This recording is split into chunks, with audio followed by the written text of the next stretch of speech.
大家好，这里是用 Python。之前教了大家很多 Python 中列表中的方法，今天呢再举个例子教大家实际应用。今天的视频要求大家的电脑都能够联网，我们要做的呢是从网上获取上海地铁所有线路的站点名字，并做成列表。首先我们看一下哪里有这些信息啊，那所以我们先上到上海地铁官网看一看，然后呢找到这里有一个首末班车的时刻表，那这里面肯定是有各站点的名称的，那我们打开看一看，然后我们发现我们点不同的线路，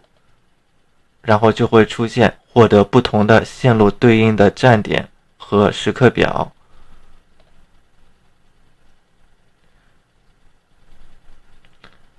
那为啥点一下下面就变了呢？我们来看看网页的源代码。我们这里点1号线，它下面就变了。我们在1号线这个按钮上面点右键，